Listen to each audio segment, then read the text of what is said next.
It's an honor to be asked to share my Everton story and how I became an Evertonian. Thanks to the Toffee Blues for asking me to share my life experience in becoming a part of the Blues. My my story with Everton is kind of threefold.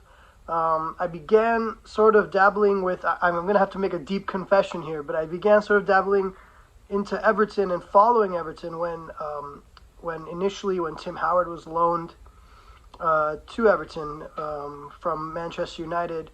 Prior to him being loaned to Everton, I have to admit I never really had a football team, a European football team in any case.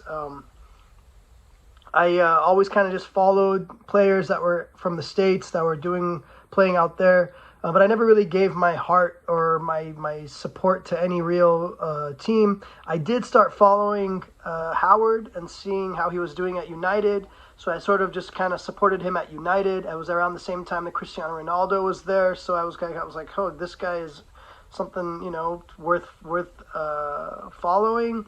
But I never really gave my soul or my heart, my support to United. And then after Howard was loaned to Everton, I sort of became interested in Everton, to see what they're all about. And then I remember the semifinal against United, and I remember just hoping that Howard really did well, because I didn't really like the way they treated him at United and how he was kind of pushed off to the side after having a difficult season.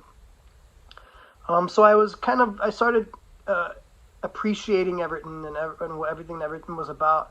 And then at the same time, about a year or so later, somebody that I knew actually from my church that I attended at the time was hired by Moyes to, I believe, become the sports scientist at Everton. And so at that point, I had a more personal connection to the club, and I really started supporting not only the team, not only the club, but for him to do well, for him to succeed. And it just sort of kind of started becoming my club. And I didn't have anything, there was no reason behind, there was no glory hunting reason, there was nothing beyond the fact that it was originally, they had an American goalkeeper that I was really thought that this was going to be the future of the U.S. national team, which he was, and as well as somebody that I knew on a personal level that was hired by the club. And at that point, I started getting to know the club. I started getting to know the history of the club, what the club stands for, and it just started kind of burning within me that this is the club that I'm going to support. And then immediately after that, of course, Landon Donovan was loaned out to Everton, and at that point it was a no-brainer. And I think a lot of Americans at that point were just like, man, this is our club. Not only because Landon Donovan in many ways succeeded at Everton, but the welcome that he received, the encouragement that he received, the way that the fans just supported him and got behind him.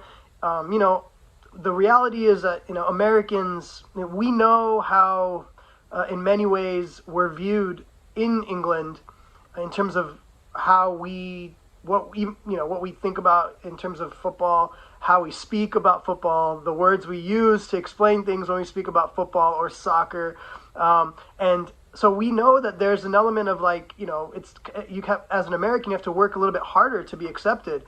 And the way that the fans just drew to Landon Donovan, the way that he just kind of represented us, we all knew that he could succeed there. And of course, he's from Los Angeles. He's a big part of Los Angeles. He's a big part of the Galaxy, and which is a club that I grew up following, even as a kid, because I'm here in Los Angeles. So it was just like everything just kind of worked together perfectly to see him succeed, because so many people wrote him off, especially Americans wrote him off because of some of his failed efforts out there prior to coming to Everton. We all were hoping that he'd stay there, but of course things didn't work out. But at that point, it was just Everton all the way, and my family knew that it was just, there's no stopping it at that point. I was obsessed with the club. I was obsessed with the fans. I was obsessed with just the entire, just everything about the club, from the history to the fans to the people to the players to just everything that it represents.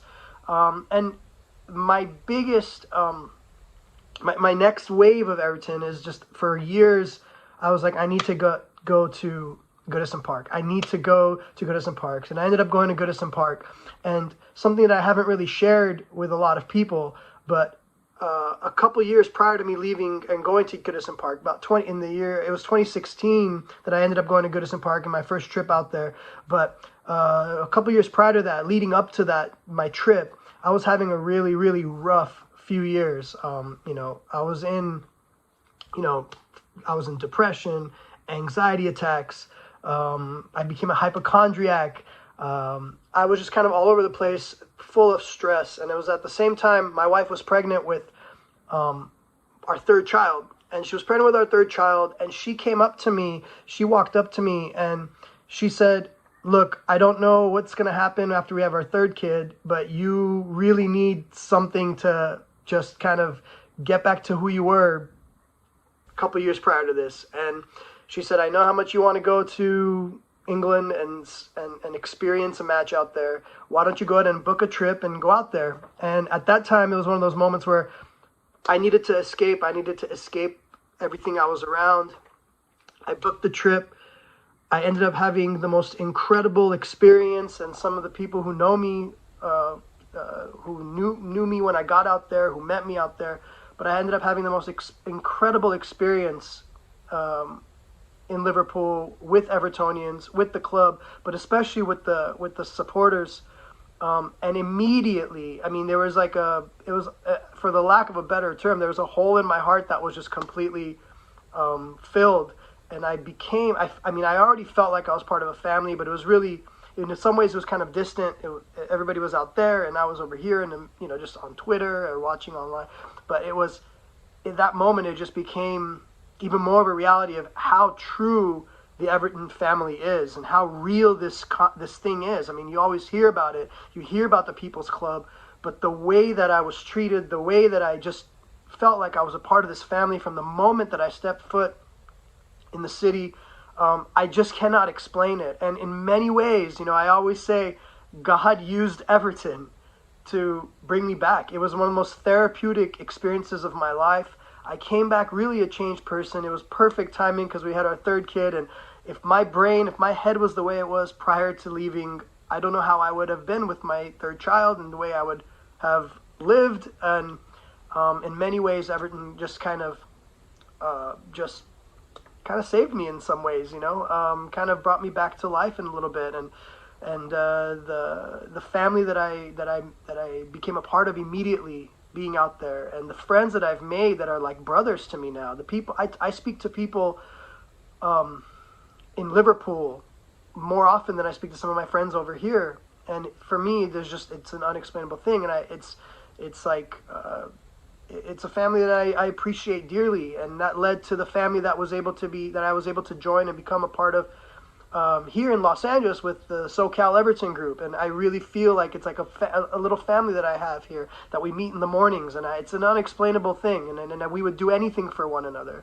And it's like, it's a big part of my life. And my kids, my older son is obsessed with Everton. He wakes up and watches the matches with me. He comes to the pubs with me.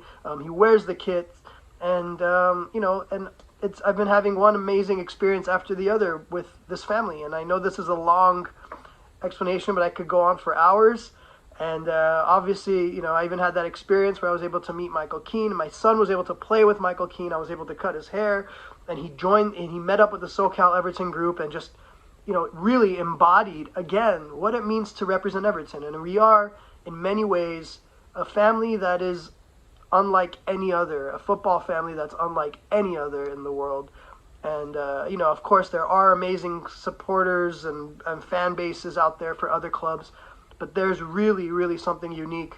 And truthfully, I believe wholeheartedly that nobody can explain what happens to you when Everton chooses you. And I'm more than happy and blessed and excited and thankful that I've been able to be chosen to be a part of this family. Thank you to the supporters. Thank you for everybody for just accepting me and accepting all of us here in the States. And hope to be back there again soon. Up the Toffees.